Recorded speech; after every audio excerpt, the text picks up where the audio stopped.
வணக்கம் ஆபிரகாம். மணப்புறம் கோயில் காவலாளி அஜித்குமார் கொலை வழக்கை சிபிஐ அதிகாரிகள் உயர்நீதிமன்ற மதுரை கிளையின் உத்தரவின்படி விசாரணை மேற்கொண்டு வருகின்றனர்.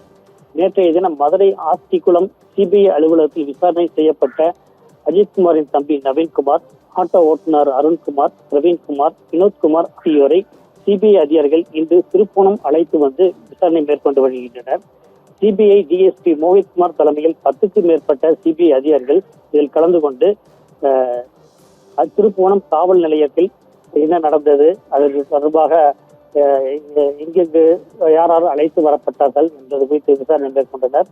தொடர்ந்து மணப்புறம் நுழைவாயில் அருகே அந்த அஜித்குமார் கொலை சம்பவத்தில் என்ன நடந்தது என்பதை செய்து காட்டி அவர்களுடன் விசாரணை மேற்கொண்டனர்.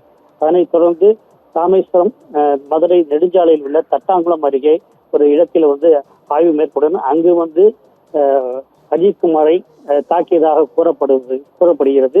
அந்த இடத்தில் மண் மாதிரிகளையும், அந்த இடம் லொகேஷன் எந்த பகுதியில், எந்த இடத்தில் ஆன்டிடியூட் லேண்டிடியூட், அந்த கடற்கரை தீர்க்கரகை எந்த பகுதியில் இருக்கிறது என்ற லொகேஷனை எடுத்துக்கொண்டு இங்கிருந்து திருப்போணம் சுற்றுச்சாலையில் அமைந்துள்ள டீ கடையில் காவலர்கள் அஜித்குமாரை அழைத்து வந்ததாக கூறப்பட்ட அந்த டீ கடையில் உள்ள சிசிடிவி காட்சிகளை ஆய்வு மேற்கொண்டனர்.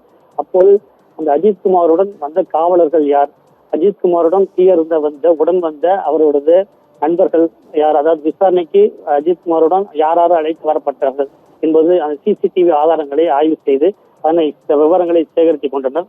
அதனைத் தொடர்ந்து தற்போது மணப்புறம் அஜித்குமார் இல்ல பகுதியில் சிபிஐ அதிகாரிகள் முற்றுகையிட்டு அந்த வீட்டின் அருகே உள்ளவர்களிடம் விசாரணை மேற்கொண்டனர். நேற்று அவருடைய தம்பி நவீன்குமாரிடம் சம்பவம் நடந்தது குறித்து விசாரணை மேற்கொண்டனர். அது மேலும் இந்த சுற்றுப்புற பகுதியில எல்லாம் புகைப்படங்களை எடுத்துக்கொண்டு தற்போது அஜித்குமாரை இறுதியாக ராமேஸ்வரம் நெடுஞ்சாலையில் வேப்பம் மரம், புளிய மரங்கள் சூழ்ந்துள்ள பகுதியில் கொண்டு வந்து கடுமையாக போலீசார் தாக்கியதாக கூறப்படுவது அந்த இடத்திற்கு கொண்டு சென்று விசாரணை மேற்கொண்டு வருகின்றனர். ஆபிரகாம், சிபிஐ அதிகாரிகள் ஒரே நாளில் பல்வேறு பகுதிகளில் ஆய்வு மேற்கொண்டு வருவதால் திருப்போணம் மணப்புறம் பகுதியில் பெரும் பரபரப்பு ஏற்பட்டுள்ளது. ஆபிரகாம்.